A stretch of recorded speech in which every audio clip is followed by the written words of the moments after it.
साँच्चीकै बजार जब सुनिश्चित हुन्छ तब हामीले गर्न खोजेका कामको अथवा हामीले उत्पादन गरेको चिजको सुनिश्चितता हुन्छ कि यो बजारमा जान्छ र उपभोक्ता यसका धेरै हुन्छन् भनेर। सायद त्यसरी नै विज्ञापन गर्ने कम्पनीहरू धेरै हुन्छन्, धेरै तरिकाले विज्ञापन गरिरहेका हुन्छन्। एउटा इक्जाम्पल तपाईँलाई दिउँ कि बिमा कम्पनीले गर्ने विज्ञापन कुनै बेला सम्झनु भयो भने मानौ कि एकैछिनमै मरिन्छ, हामी भर्खरै बिमा गर्नुपर्छ भन्ने खालका कुराहरूले हामीलाई फसाइन्थ्यो अथवा त्यस्ता चिल्ला कुराहरू गरेर हामीलाई मन्त्रमुग्ध पारिन्थ्यो अनि बिमा गर्न बाध्य पारिन्थ्यो कुनै बेला। तर यति बेला मानिस मर्ने क्रम बढे सँगसँगै कोरोना सङ्क्रमितको सङ्ख्या बढे सँगसँगै बिमा कम्पनीहरू भने मौन छन्।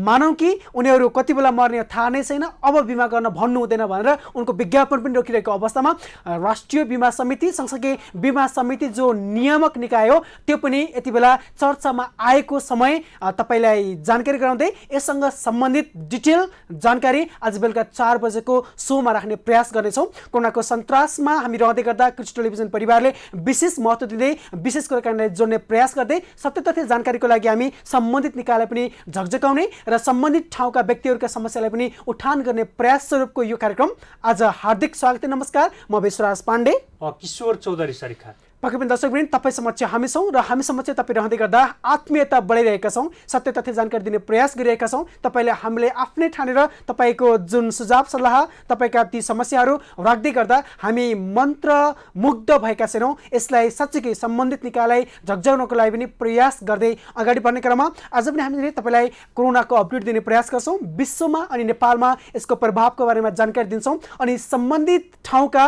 केही व्यक्तिहरूलाई पनि जोड्ने प्रयासमा आजको केन्द्रित रहेको छ। र पक्कै पनि भेषराजजीले भने जस्तै कोरोनाको सङ्क्रमण निकै नै तीव्र गतिमा फैलिराखेको छ। हिजो मात्रै 323 जनामा कोरोना सङ्क्रमण देखिएको छ र कोरोना सङ्क्रमण अहिले नेपालमा दिनहुँ जसो नै 200 भन्दा माथि नै कोरोना सङ्क्रमित बिरामीहरू फेला परिराखेको छ र अहिले नेपालमा 3235 जनामा कोरोना सङ्क्रमण देखिएको छ, जसमध्ये 13 जनाको अहिलेसम्म मृत्यु नै भएको छ भने यसै गरी निको हुनेको सङ्ख्या 365 जना पुगेको छ। यसै गरी अहिलेसम्म पिसिआर मार्फत परीक्षण भएको 92,477 जना पुगेको छ र 92,000 अहिले भन्नाले अहिलेसम्म 1 लाखको सङ्ख्यामा पनि पिसिआर मार्फत परीक्षण भएको देखिँदैन। यसर्थ पनि सम्बन्धित निकायको ध्यान यतातिर जानैपर्छ। पिसिआर मार्फत परीक्षण अगाडि बढाउनै पर्छ।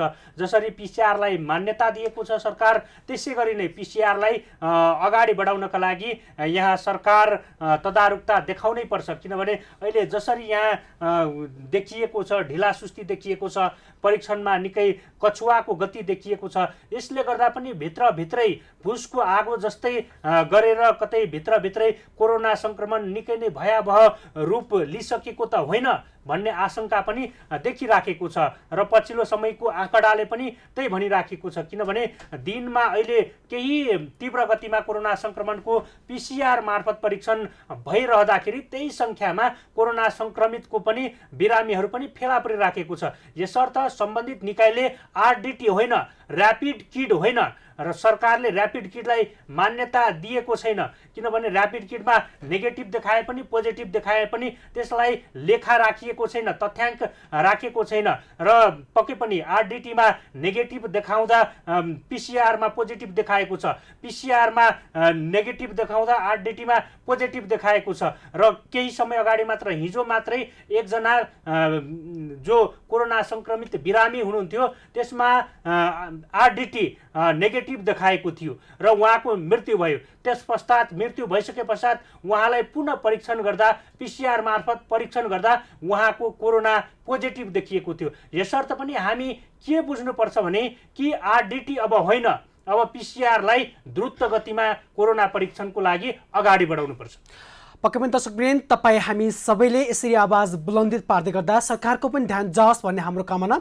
तर लकडाउनलाई हामी बढाइरहेका छौँ, सरकारले बढाइरहेको छ, हामी पालन गर्दै अगाडि बढिरहेका छौँ। यो बिचमा लकडाउन नै अन्तिम विकल्प नै हो त भन्ने खालका प्रश्न पनि उठिरहेका छन् र हामीले पनि भनिरहेका छौँ कि वास्तवमा देशको अर्थतन्त्रलाई बचाउने हो र आम जनताको दैनिकीमा सुधार ल्याउने हो भने लकडाउनलाई परिमार्जन गर्नैपर्छ। किनकि कुनै ठाउँमा सङ्क्रमितको सङ्ख्या बढी छ भने त्यो ठाउँमा त्यही अनुसारका कामहरू गर्नु अथवा त्यही अनुसारको टाइट बनाउनु। तर अरू ठाउँमा यदि सङ्क्रमितको सङ्ख्या कम छ भने त्यहाँ खुकुलो पार्दै लग्दाखेरि जनजीवन बिस्तारै बिस्तारै सुध्रिँदै जान्थ्यो। तर हामी साँच्चीकै 75-76 दिनको यो बसाइमा घरमै बसिरहेको अवस्था छ, सबै कुरा बन्द भइरहेको, सबै चिज बन्द भइरहेको अवस्थामा रहँदै गर्दा दैनिकी चलाउन गाह्रो भइरहेको छ एकातिर। अर्कोतिर हेर्ने हो भने सङ्क्रमितको सङ्ख्या दिनहुँ बढ्ने क्रम बल्ल देखिन थालेको छ, किनकि यहाँ टेस्ट गर्ने काम किशोरजीले भने जस्तै एकदम कम भएको थियो केही समय पहिला, तर पछिल्लो समयमा यो रफ्तार बढिरहेको छ। तथापि हामी अझ पनि भनिरहेका छौँ यसलाई अझ द्रुत गतिमा अगाडि बढाउन सक्ने हो भने सायद सङ्क्रमितको सङ्ख्या छिटो आउँथ्यो अनि अरूलाई हामी निश्चित तरिकाले अथवा सर्टिन एउटा क्राइटेरिया बनाएर काम गर्न दिन सकिने थियो। यो हिसाबले सरकार अगाडि बढ्ने हो भने सायद यस्ता खालको समस्याको समाधान हुन्थ्यो।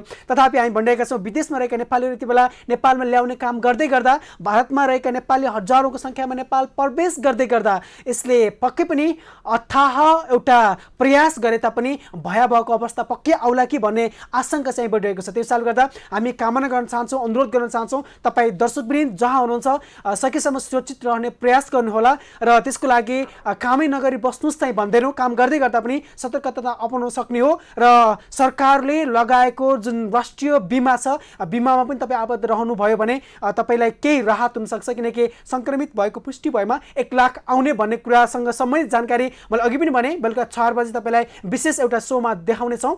तथापि हामी भनिरहेका छौँ सतर्क हुनुको विकल्प छैन, तर लकडाउन भनेर काम नगरी बस्ने हो भने सायद यसको नकारात्मक प्रभाव हामी व्यक्तिलाई त परिरहेकै छ, यसको प्रभाव राष्ट्रलाई पनि पर्छ, राज्यलाई पनि पर्छ र देशको अर्थतन्त्र पनि धराशायी बन्दै जान सक्छ।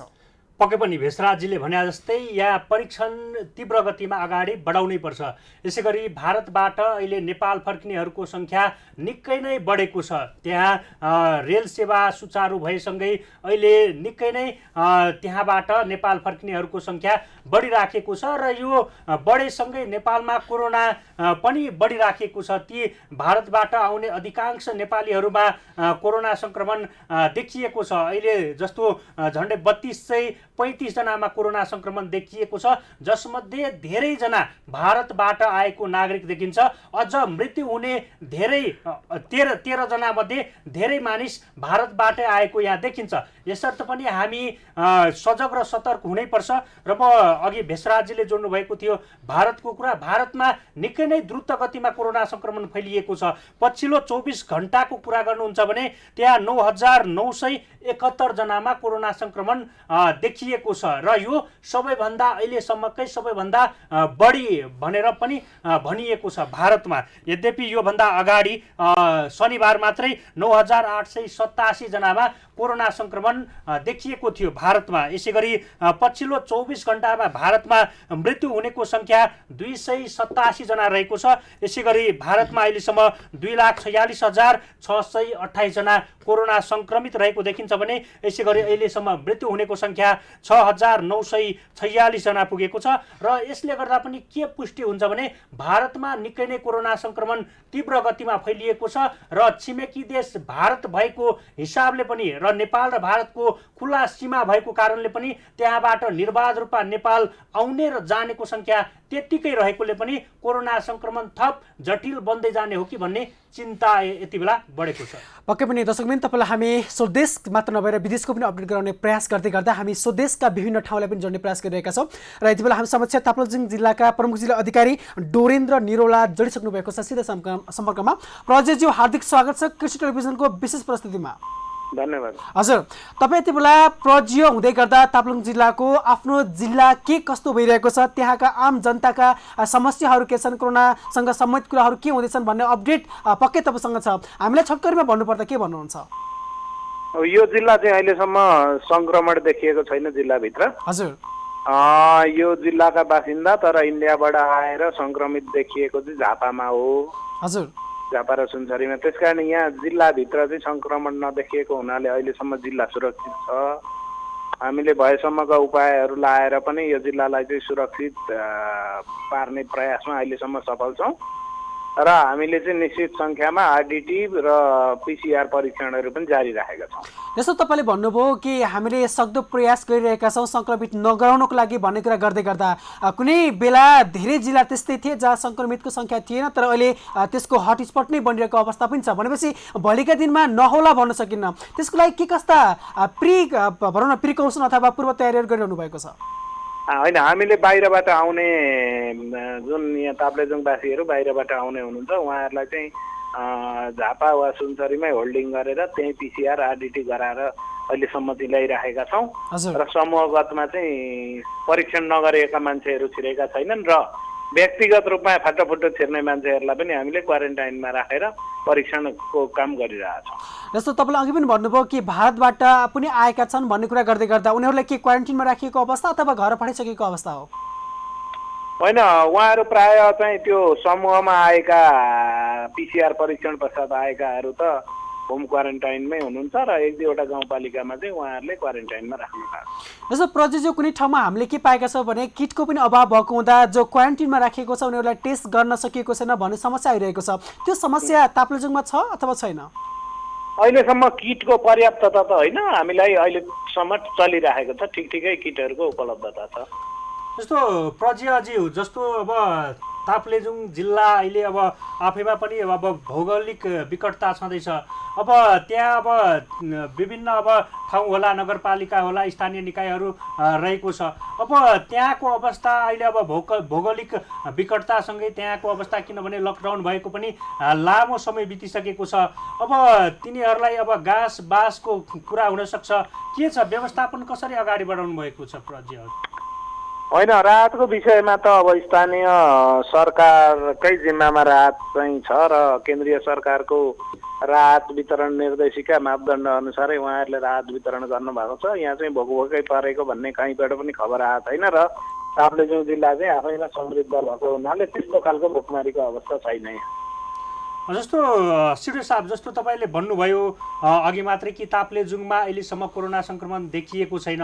यद्यपि केही दिन अगाडि मात्रै 4 जनामा ताप्लेजुङमा पनि कोरोना सङ्क्रमण देखियो भनेर एउटा अब फैलिएको थियो, कुरा फैलिएको थियो, बाहिर आएको थियो। यो कुरा भनेको के अब यो साँचो होइन त्यसो भए होइन हामीले बुझ्दा? होइन, जिल्लाभित्र चाहिँ सङ्क्रमण फैलिएको छैन। हजुर, उहाँहरू चाहिँ बाहिर भारतबाट आएर भैरहवा वा रूपन्देहीका नाका र विराटनगरको जोगबनी नाकाबाट प्रवेश गरेर चाहिँ झापा र मोरङको होल्डिङ क्वारेन्टाइनमा बसेका व्यक्तिहरूलाई चाहिँ त्यही देखिएको हो, त्यही पिसिआर परीक्षणमा देखिएको हो। त्यसकारण जिल्ला अहिलेसम्म सुरक्षित छ, जिल्लाभित्र सङ्क्रमण देखिएको छैन। जस्तो सिडे साहब, जस्तो अब विभिन्न जिल्लामा अब कोरोना सङ्क्रमण निकै नै तीव्र गतिमा फैलिराखेको छ। अघि हाम्रो सहकर्मी मित्रले पनि त्यही कुरा उठाउनु भएको थियो।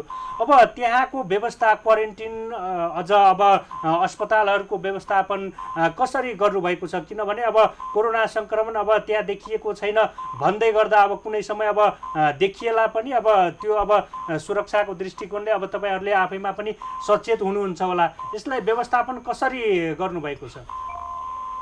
होइन, अब अहिलेसम्म त हाम्रो एउटा जिल्ला अस्पताल छ, त्यहाँ हामीले आइसोलेसनको पनि स्थापना गरेका छौँ र 212 बेडको हाम्रो क्वारेन्टाइनहरूको अवस्था छ र आवश्यकता अनुसार हामीले क्वारेन्टाइन बेड सङ्ख्या बढाउन सक्ने अवस्था पनि छ र अहिलेसम्म त्यस्तो अवस्था चाहिँ छैन। हामीसँग स्वास्थ्य सामग्रीहरूको पनि त्यस्तो अपर्याप्तता त छैन, पर्याप्ततै छ। त्यसकारण हामी त अब सानोतिनो सङ्क्रमणसँग जुझ्न त तयारै छौँ यहाँ पनि। त्यो सँगसँगै तपाईँले भन्नुभयो जुन स्वास्थ्य सामग्रीको अभाव छैन भन्दै गर्दा उत्पादक र उपभोक्ता बिचको खाडल धेरै ठाउँमा भेटिएको छ लकडाउनको समयमा। तपाईँहरूको जिल्लामा के छ? कृषि उत्पादित वस्तुलाई उपभोक्ता समक्ष पुर्याउने कामको लागि सहजता अथवा त्यो अनुसारको कुनै त्यस्तो व्यवस्थापन गरिएको छ अथवा छैन? होइन, जिल्लाभित्रको कृषि उत्पादनहरूलाई हामीले एकदम सहजतापूर्वक बजार प्रबन्धन गरेका छौँ र निर्वाध रूपमा चाहिँ किनमेल बेचखान भइरहेको छ। जिल्ला बाहिर आउने र जाने कृषिजन्य वस्तुहरूको पनि निर्वाध रूपमा आवत जावत भएको हुनाले त्यस्तो खालको चाहिँ उत्पादक र उपभोग बिचको ग्याप चाहिँ छैन। हुन्छ प्रज्ञाज्यू, समय दिनुभयो, जानकारी दिनुभयो ताप्लेजुङको बारेमा। यति बेला तपाईँलाई बिदा गर्न चाहन्छौँ।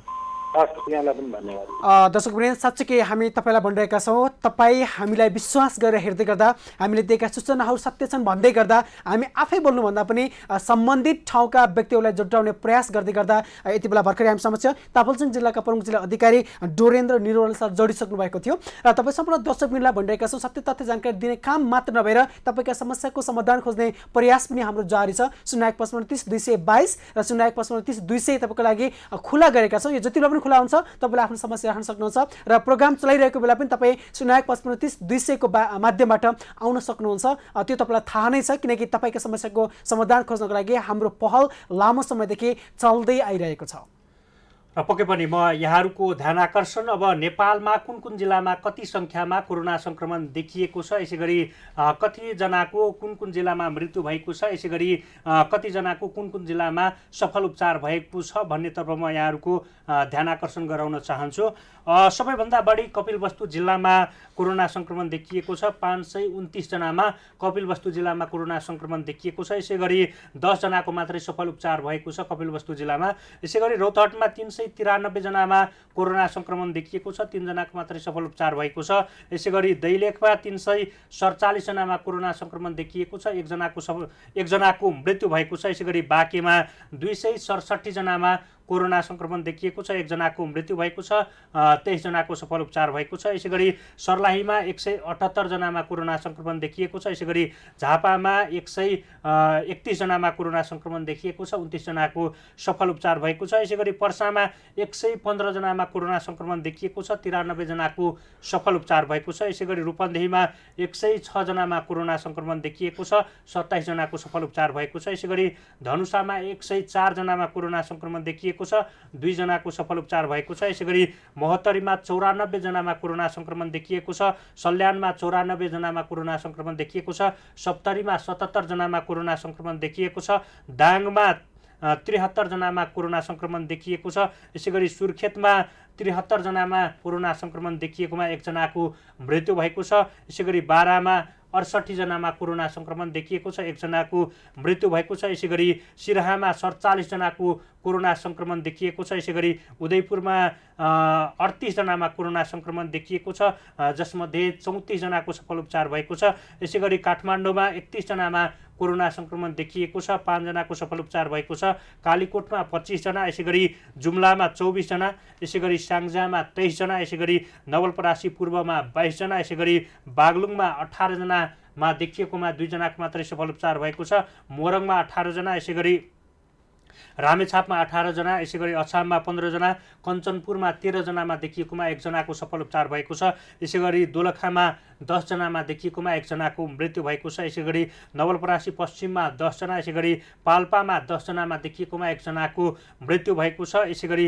पर्वतमा 9 जना, बझाङमा 8 जना, धनकुटामा 8 जना, डडेलधुरामा 7 जना, यसै गरी अर्घाखाँचीमा 6 जनामा देखिएकोमा 1 जनाको मृत्यु भएको छ। यसै गरी बैतडीमा 6 जना, भोजपुरमा 6 जनामा देखिएकोमा 1 जनाको सफल उपचार भएको छ। चितवनमा 6 जनामा देखिएकोमा 2 जनाको सफल उपचार भएको छ। डोटीमा 6 जना, यसै गरी गुल्मीमा 6 जनामा देखिएकोमा 1 जनाको मृत्यु भएको छ। यसै गरी काभ्रेपलाञ्चोकमा 6 जनामा देखिएको छ। यसै गरी मकवानपुरमा 6 जना, यसै गरी भक्तपुरमा 6 जनामा देखिएकोमा 2 जनाको सफल उपचार भएको छ। जाजरकोटमा 5 जना, धादिङमा 4 जनामा देखिएकोमा 2 जनाको सफल उपचार भएको छ। कास्कीमा 4 जना, यसै गरी खोटाङमा 4 जना, सिन्धुलीमा 4 जना, ताप्लेजुङमा 4 जनामा देखिएको भनिएको छ। यद्यपि अहिले ताप्लेजुङ जिल्लामै कुनै पनि सङ्क्रमण देखिएको छैन। ती ताप्लेजुङकै 4 जनामा देखिएको छ, उहाँहरू अहिले बाहिर जिल्लामा हुनुहुन्छ। यसै गरी बाजुरामा 3 जनामा देखिएकोमा 1 जनाको मृत्यु भएको छ। यसै गरी नुवाकोटमा 3 जना, यसै गरी प्युठानमा 3 जना, यसै गरी रुकुम पूर्वमा 3 जना, यसै गरी तनहुँमा 3 जना, ललितपुरमा 3 जनामा देखिएकोमा 1 जनाको मृत्यु भएको छ। म्याग्दीमा 2 जना, यसै गरी सङ्खुवा सभामा 2 जना, यसै गरी लमजुङमा 1 जना, मुगुमा 1 जना, पाँचथरमा 1 जना, सोलुखुम्बुमा 1 जना, तेह्रथुममा 1 जना देखिएको छ। यसै गरी सिन्धुपाल्चोकमा 2 जनामा देखिएकोमा 1 जनाको मृत्यु भएको छ। र दर्शकवृन्द पक्कै पनि तपाईँलाई हामीले भनिरहेका छौँ कि यो समयमा हामी सतर्क बन्नुपर्छ र तपाईँ जसरी यति बेला रहिरहनु भएको छ हामी कामना गर्न चाहन्छौँ कि तपाईँको दैनिकीमा सहजता ल्याउनको लागि तपाईँहरू पक्कै पनि कृषि कर्मलाई जोडिरहनु भएको होला पक्कै पनि, किनकि यो समय भनेको अब धानको काम गर्ने अथवा पहाडतिर हिँड्यो भने मकै लगाउने सिजन त करिब सिद्धिन थालिसकेको अवस्था छ। त्यसैले गर्दा तपाईँ यसरी काम गर्दै गर्दा तपाईँको समस्याको समाधान खोज्नको लागि तपाईँ आफै पनि जागरुक हुनुपर्छ, संबन्धित निकायलाई घचघचाउनुपर्छ र यदि तपाईँ हामीसँग आउन सक्नुहुन्छ अथवा चाहनुहुन्छ भने पनि त्यसको लागि बाटो खुला छ भन्ने जानकारी गराउँदै गर्दा यो कोरोनाको यो महामारीमा रहँदै गर्दा तपाईँ हामीहरूले अब दीर्घकालीन सोचाइहरू राख्नै पर्ने हुन्छ, किनकि यो कोरोनाको सन्तास पछाडिको समय साँच्चै एकदम दयनीय हुन्छ। त्यसमा कुनै दुईमा छैन, रोजगारीको बाटा बन्द भइरहेको अवस्था, बेरोजगारी बढिरहेको बेलामा युवाहरू स्वदेश फर्कनु अनि यहाँ उत्पादित वस्तुहरूले पनि बजार नपाउनु अनि जे बजार पाएको छ त्यसको बजार भाउ नहुनु, यी यावत समस्याले गर्दा आम जो जीवनदाताको रूपमा रहेका कृषकहरूका समस्या अथवा जो देशमा रहेर केही गर्न खोजेका ती युवा शक्तिका समस्याको समाधान गर्नको लागि पनि सरकारले स्वयंसार कार्यक्रम गर्नै पर्छ, ल्याउनै पर्छ र जे जस्ता कुराहरू गरिन्छ भनेको छ अथवा गरिनुपर्छ भने लेखिएको छ त्यसको कार्यान्वयन पनि गर्नै पर्छ, किनकि जे भाषण गर्दा गरिन्छ अथवा जे लेख्दाखेरि लेखिन्छ त्यो कार्यान्वयन गरिएन भने त्यो बोलाइमै सीमित रहन्छ, त्यो लेखाइमै सीमित रहन्छ। त्यसैले गर्दा हामी सरकारवालालाई पनि यही भन्न चाहन्छौँ कि अब देशको यो अर्थतन्त्रलाई बचाउनको लागि र आम नागरिकका समस्याको समाधान गर्नको लागि अब साँच्चै काम गरेर देखाउनु पर्ने समय आएको छ। त्यसमा पनि कृषि कर्म गर्नेहरूलाई, कृषि व्यवसायीहरूलाई अझ बढी जोड दिनुपर्छ र उनीहरूले उत्पादन गरेको वस्तुको न्यूनतम मूल्य मात्र नभएर बजारको पनि ग्यारेन्टी गर्न सक्ने भने सायद त्यति धेरै अर्थतन्त्रमा ह्रास आउने छैन कोरोनाको कारणले हाम्रो देश नेपाललाई। र पक्कै पनि भेषराजजीले भने जस्तै अब यहाँहरूलाई विश्वमा कुन कुन देशमा कोरोना सङ्क्रमण कसरी फैलिएको छ, कतिजनाको मृत्यु भएको छ, यसै गरी कतिजनाको सफल उपचार भएको छ तर्फ म यहाँहरूको ध्यान आकर्षण गराउन चाहन्छु। सबैभन्दा बढी अमेरिकामा कोरोना सङ्क्रमण देखिएको छ, 19,88,544 जनामा कोरोना सङ्क्रमण देखिएको छ अमेरिकामा भने 1,12,096 जनाको अहिलेसम्म मृत्यु भएको छ। यसै गरी 7,51,894 जनाको सफल उपचार भएको छ। ब्राजिलमा अहिलेसम्म 6,79,401 जनामा कोरोना सङ्क्रमण देखिएको छ, 36,131 जनाको मृत्यु भएको छ, 3,02,084 जनाको सफल उपचार भएको छ। रसियामा 4,58,689 जनामा कोरोना सङ्क्रमण देखिएको छ। यसै गरी 5,725 जनाको मृत्यु भएको छ, 2,21,388 जनाको सफल उपचार भएको छ। यसै गरी स्पेनमा अहिलेसम्म 2,88,390 जनामा कोरोना सङ्क्रमण देखिएको छ, 27,135 जनाको मृत्यु भएको छ। यसै गरी बेलायतमा अहिलेसम्म 2,84,868 जनामा कोरोना सङ्क्रमण देखिएको छ, 40,465 जनाको मृत्यु भएको छ। यसै गरी इन्डियामा अहिलेसम्म 2,47,458 जनामा कोरोना सङ्क्रमण देखिएको छ, 6,946 जनाको मृत्यु भएको छ। यसै गरी 1,19,293 जनाको सफल उपचार भएको छ। यसै गरी इटलीमा अहिलेसम्म 2,34,801 जनामा कोरोना सङ्क्रमण देखिएको छ, 33,846 जनाको अहिलेसम्म मृत्यु भएको छ भने 1,65,078 जनाको सफल उपचार भएको छ। यसै गरी पेरुमा अहिलेसम्म 1,91,758 जनामा कोरोना सङ्क्रमण देखिएको छ। यसै गरी 5,301 जनाको मृत्यु भएको छ भने 82,731 जनाको सफल उपचार भएको छ। यसै गरी जर्मनीमा अहिलेसम्म 1,85,696 जनामा कोरोना सङ्क्रमण देखिएको छ, जसमध्ये 8,769 जनाको मृत्यु भएको छ भने 1,68,900 जनाको सफल उपचार भएको छ। यसै गरी इरानमा अहिलेसम्म 1,69,425 जनामा कोरोना सङ्क्रमण देखिएको छ भने 8,209 जनाको मृत्यु भएको छ। यसै गरी 1,32,038 जनाको सफल उपचार भएको छ इरानमा र अहिलेसम्म कुल सङ्क्रमितको सङ्ख्या अहिलेसम्म 69,97,406 जना पुगेको छ। यसै गरी कुल मृत्यु हुनेको सङ्ख्या अहिलेसम्म 4,02,847 जना पुगेको छ, 4 लाख नागिसकेको छ। यसै गरी अहिले कुल निको हुनेको सङ्ख्या अहिले 34,13,417 जना रहेको देखिन्छ। र दर्शकवृन्द, विश्वलाई नै कोरोनाले एउटा प्रभावमा पारे सँगसँगै विश्वको अर्थतन्त्र साँच्चीकै धराशयी बन्दै गएको छ, यसमा कुनै दुईमत छैन। र त यसको प्रभाव नेपाल जस्ता मुलुकलाई अझ बढी परिरहेको छ, किनकि आफ्नो देशमा गर्ने वातावरण नमिलाइँदा अथवा आफूले मिलाउन नसक्दा विदेशी न विवश भएका युवा जमातहरू वास्तवमा स्वदेश फर्कन विवश भइरहेको यो अवस्थामा यसको प्रभाव हाम्रो देशलाई भन्दा अझ बढी प्रभाव पर्ने राष्ट्रहरू पनि छन्। तथापि हाम्रो देश नेपालले पनि यसको धेरै प्रभाव प्राप्त गरिरहेको छ, महसुस गरिरहेको छ। किनकि तपाईँ हामी सबैलाई थाहा नै छ, कोरोनाको सन्तासभन्दा अगाडि जति पनि नेपाली विदेशमा रहेका थिए उनीहरूले गरेको श्रमको सम्मान जस्तै अथवा गरेको श्रमबाट जुन रेमिट्यान्स आएको थियो त्यो रेमिट्यान्सको आधारमा देश चलिरहेको थियो भन्दा पनि हुन्छ, किनकि सबैभन्दा बढी रकम त्यसैबाट चलाइएको थियो। तर यति बेला हेर्ने हो भने त्यो ठप्प छ, रेमिट्यान्स बन्द नै भएको अवस्था जस्तै छ।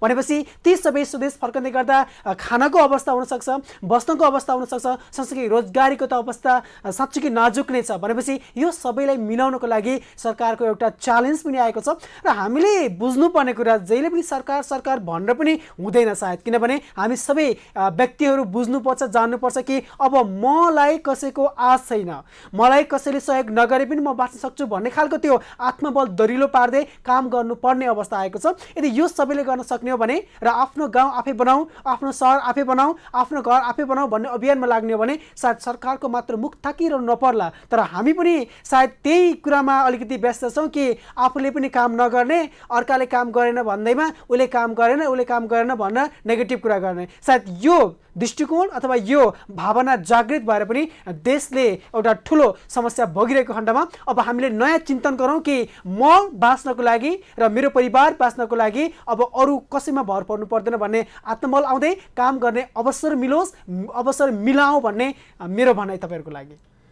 र पक्कै पनि भेषराजजीले भने जस्तै अब लकडाउन पनि लामो समय बितिसकेको छ, 2.5 महिना बितिसकेको छ र पक्कै पनि यो 2.5 महिनाको अवधिमा थुप्रै समस्या परेको छ। अझ व्यापार बिजनेस ठप्प छ, यसै गरी कृषि कर्म पनि ठप्प छ, कृषकले उत्पादन गरेका तरकारीहरू खेतबारीमै कुहिएको छ, यसै गरी तरकारीहरू बजार भाउ नपाउँदा अहिले यत्तिकै किसानहरू मर्कामा परेका छन् र यसले ठुलो असर गरेको छ। र सरकारले लकडाउनलाई खुकुलो बनाउनको लागि पटक यहाँ बैठक पनि बसिराखेको छ र पछिल्लो समय सरकारले लकडाउनलाई खुकुलो बनाउनका लागि 10 चरणको नयाँ मोडालिटी तयार पारेको छ र यसअघि कोभिड-19 सङ्कट व्यवस्थापन केन्द्र CCMC ले तयार पारेको 3 फरक मोडालिटीलाई भने सरकारले पन्छाउँदै 10 फरक मोडालिटी तयार गरेको छ र जसअनुसार 3 फरक मोडालिटी मा 6 चरणमा लकडाउन खुकुलो बनाउँदै जाने र सङ्क्रमणको आधारमा क्षेत्रलाई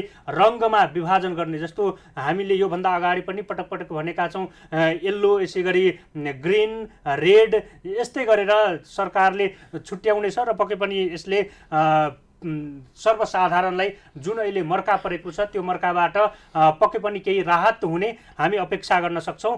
र सरकारले असार 1 गतेदेखि आर्थिक, स्वास्थ्य र दैनिक कामलाई सहज बनाउनको लागि लकडाउनलाई खुकुलो बनाउन मोडालिटी ल्याउन लागि हो खासमा, र पक्कै पनि यो सराहनीय छ र पक्कै पनि सरकारको अब यो निर्णय भनेको अबको मन्त्री परिषदको बैठकले यसलाई अन्तिम निर्णय गर्नेछ र त्यस पश्चात देशैभरि यो लागू हुनेछ र पक्कै पनि यो लागू भएसँगै सरकारले यो लागू गरेसँगै सर्वसाधारणमा जसरी एउटा आतंक फैलिएको छ, एउटा सर्वसाधारणले आफ्नो दैनिकी काम यसै गरी दैनिक यहाँ काम गर्नको लागि जसरी समस्या परेको छ त्यो समस्या पक्कै पनि निराकरण हुनेछ भन्ने हामी अपेक्षा राख्न सक्छौँ।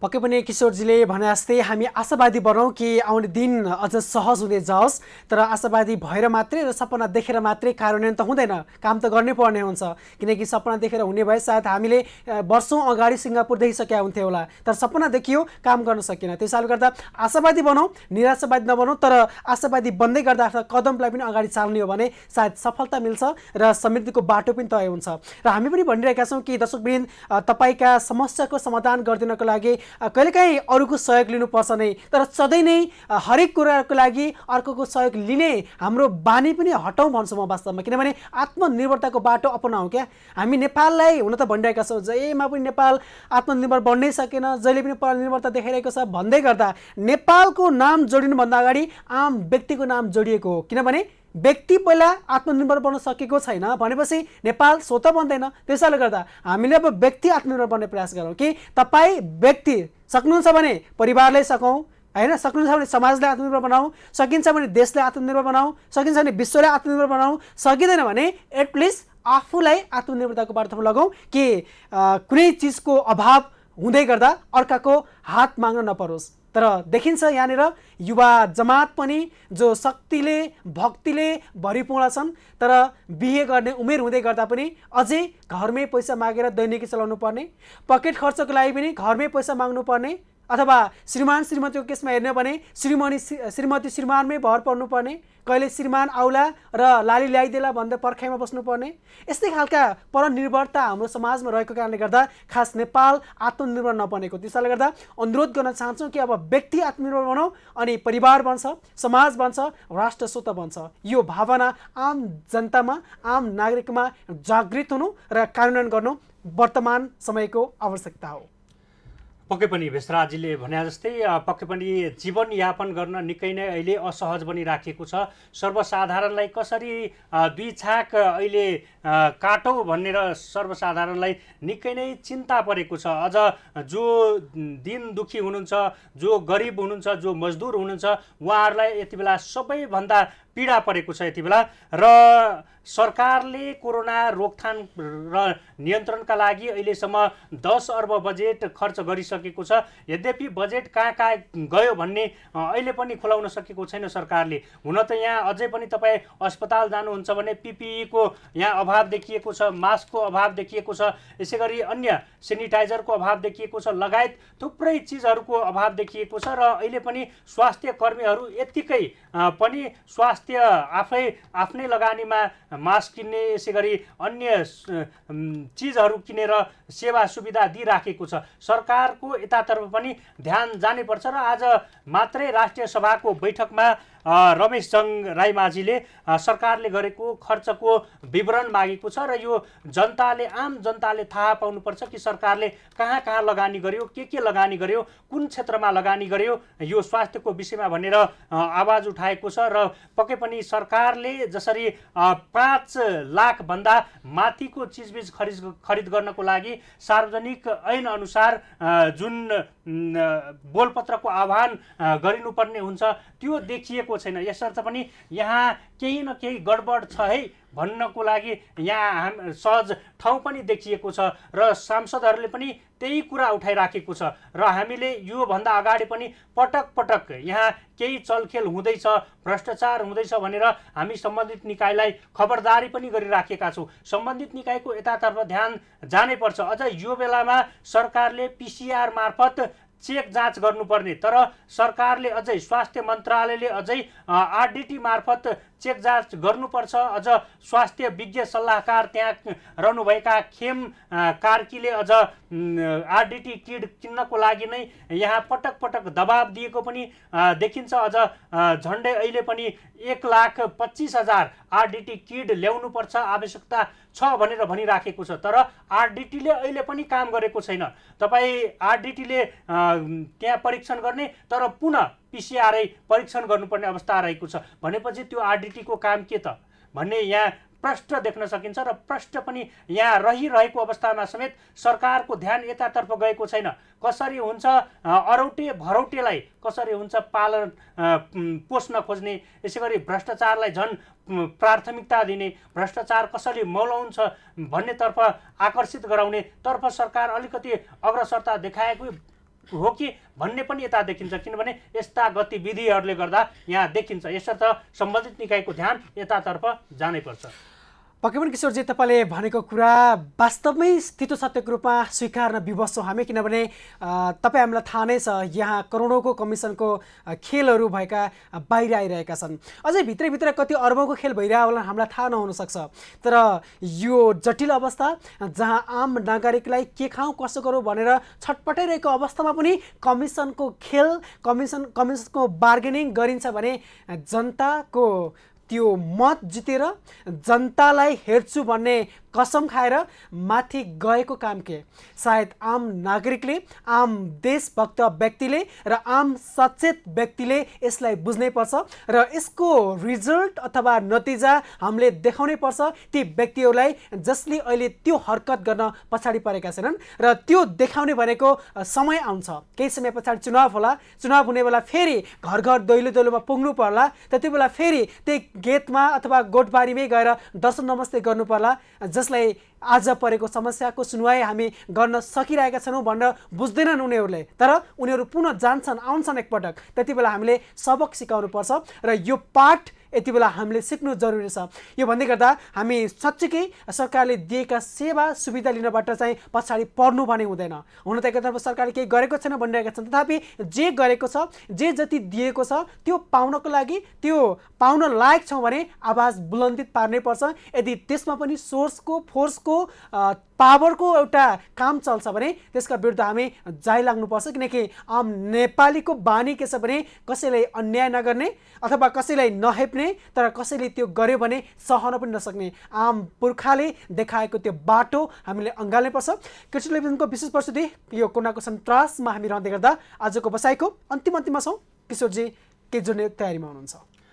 पक्कै पनि मैले अघि आरडिटीको कुरा गर्दै थिएँ। आरडिटीकै कारण जस्तो अब जिल्ला प्रहरी कार्यालय गोर्खाको हिरासतमा रहेको एकजना युवामा आरडिटी परीक्षण पहिला गरियो र त्यसलाई हिरासतमा राखियो। आरडिटी परीक्षण गरेर हिरासतमा राखियो, एकदमै राम्रो काम हामी मान्न सक्छौँ। तर पछि पुनः त्यही युवालाई पिसिआर गर्दा अहिले कोरोना पोजिटिभ देखिएको छ गोर्खाको प्रहरीको हिरासतमा रहेको एकजना युवामा। यसले गर्दा पनि हामी के भन्न सक्छौँ भने कि आरडिटीको काम कस्तो रहेको छ, कस्तो प्रभावकारिता रहेको छ भन्ने कुरा यहाँ हामी प्रष्ट रूपमा पनि हामी यहाँ भन्न सक्छौँ। अझ आरडिटीकै कारण हिजो मात्रै एकजना आरडिटी चेक गराएको, त्यसमा नेगेटिभ आएको, त्यस पश्चात उहाँलाई घर पठाएको र उहाँको मृत्यु भयो। र त्यस पश्चात पुनः उहाँको स्वाब परीक्षण गर्दा पिसिआर मार्फत उहाँको पोजिटिभ देखियो। भनेपछि आरडिटी कतिको फल्ट रहेछ भन्ने कुरा यहाँबाट पनि हामी देख्न सक्छौँ। अझै केही समय अगाडि काठमाडौँ महानगरपालिकाकै कुरा गर्नुहुन्छ भने दर्जनौँ त्यहाँ सरसफाइ काम गर्ने मानिसहरूमा कोरोना पोजिटिभ देखाएको थियो आरडिटीले, तर पुनः त्यहाँ पिसिआर गर्दा ती व्यक्तिहरूमा कोरोना परीक्षण गर्दा त्यहाँ नेगेटिभ देखाएको थियो। भनेपछि आरडिटीतर्फ हामी किन ध्यान दिन्छौँ होइन? अब यहाँ हामी पिसिआर मार्फत परीक्षण गरि नै राखेका छौँ, आरडिटीमा गरे पनि पिसिआर फेरि गर्नै पर्ने अवस्था हुन्छ। भनेपछि आरडिटी के को लागि भन्ने यहाँ प्रश्न उठिराखेको छ। र अहिले जे जति यहाँ मृत्यु भएको छ कोरोना सङ्क्रमणको कारण, यहाँ परीक्षण यहाँ कोरोना सङ्क्रमण देखाउनुभन्दा अगावै उहाँहरूको मृत्यु भएको छ। यसले गर्दा पनि हाम्रो प्रविधि कस्तो खालको छ भन्नेतर्फ पनि हामी ध्यान आकर्षण गर्नुपर्छ, किनभने यहाँ मरिसके पश्चात उहाँको दाह संस्कार गरिसके पश्चात त्यसको पछि मात्रै कोरोना सङ्क्रमणको स्वाब परीक्षण गरेर आएर त्यस पश्चात मात्रै थाहा हुन्छ। तर त्यहाँ गएका मलामीहरू, सयौँजना गएका मलामीहरू प्रत्यक्ष त्यहाँ अब स्पर्श गर्नेदेखि लिएर थुप्रै चिजहरू हुनसक्छ, त्यहाँबाट कति कोरोना सङ्क्रमण फैलिन सक्छ भन्नेतर्फ राज्यको ध्यान यतातर्फ जानैपर्छ। किशोरजीले भनेकोलाई मैले के जोड्न चाहेँ कि आरडिटी वास्तवमा ऱ्यापिड डायग्नोस्टिक टेस्ट आफैमा काफी छ कि द्रुत गतिमा जति बेला महामारीले मानिस एकै दिनमा हजारौँको सङ्ख्यामा सङ्क्रमित हुने क्रम बढिरहेको हुन्छ त्यो बेलामा आरडिटी गर्ने हो र त्यो गर्ने हो। तर नेपालमा आरडिटीको परीक्षण सुरुवातदेखि नै विश्वास गर्दै आइयो र कुनै बेला आरडिटीले नेगेटिभ देखाउँदा पनि पिसिआरले पोजिटिभ देखायो, कुनै बेला आरडिटीले पोजिटिभ देखाउँदा पिसिआरले नेगेटिभ देखायो। भने पछाडि आरडिटीले यदि नेगेटिभ देखाएर पठाइएको कोही व्यक्तिमा पिसिआर त चेक गरिएन त्यति बेला, त्यसले पोजिटिभ देखाउन सक्थ्यो भए भन्ने प्रश्नको जवाफ हामीले पहिला पनि मागेका थियौँ, तर यो माग्ने काम भयो, दिन सक्ने कसैले सकेनन् अथवा दिन सक्ने लेभलका मानिसहरू मौन रहे। सायद त्यसैको परिणाम यो जस्तो मलाई लाग्छ, किनकि हामी लकडाउनमै रहँदै गर्दा अथवा बाहिरबाट आएकालाई व्यवस्थित गरी राख्दै गर्दा पनि किन सङ्क्रमितको सङ्ख्या बढिरहेको छ। सायद त्यही हुनसक्छ कि सुरुवाती चरणमा उनीहरूलाई ऱ्यापिड टेस्ट गरियो अनि नेगेटिभ आयो र उसलाई पठायो घरतिर, अनि फेरि पछि उसलाई केही समस्या आएर टेस्ट गर्दै गर्दा पोजिटिभ देखायो भनेपछि त्यो समयसम्म अथवा सुरुमा नेगेटिभ आयो अनि फेरि पछि पोजिटिभ आउने बेलासम्मको त्यो दौरानमा कति मानिससँग टचमा आयो होला, कति मानिसलाई उसले सार्या होला भनेपछि सायद त्यो हिसाबले पनि नेपालमा कोरोना समुदायमा प्रवेश गरेको होस् त मलाई लाग्छ, व्यक्तिगत मेरो विचार। तर यो भन्दै गर्दा सुनवाई दिने, सुनवाई गर्ने र यसलाई व्यवस्थापन गर्ने निकायले यसलाई ध्यान नदिनुको पछाडि आफ्नै कारण होलान्। हुन त मैले केही समय अगाडि तपाईँहरूलाई भनेको पनि थियौँ हामीले कि साँच्चीकै खर्चिलो छ यो। एउटा ऱ्यापिड टेस्ट गर्नको लागि मिनिमम 800 लाग्छ र जुन पिसिआर टेस्ट गर्नको लागि 7-8 हजार लाग्छ एउटाको लागि मात्र। भने पछाडि त्यति सजिलो त छैन। तथापि सरकारको प्रमुख दायित्व के हो? जनतालाई बचाउने होइन?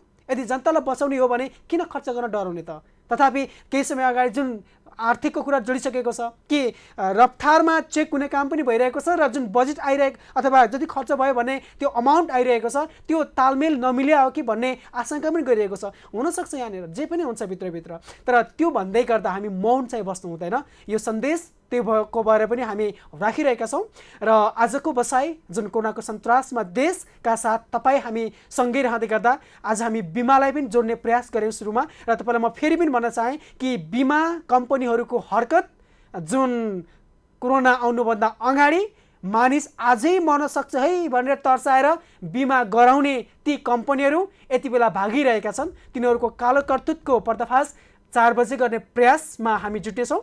त्यतिन्जेल तपाईँ सम्पूर्ण दर्शकवृन्दलाई शुभपलको कामना भन्दै आजको बसाइबाट म विश्वास पाण्डे, किशोर चौधरी सरिखा यो शोबाट एकैसाथ बिदा हुँदै अन्तिममा भन्न चाहन्छु, हेर्दै गर्नुहोस् कृषि टेलिभिजन।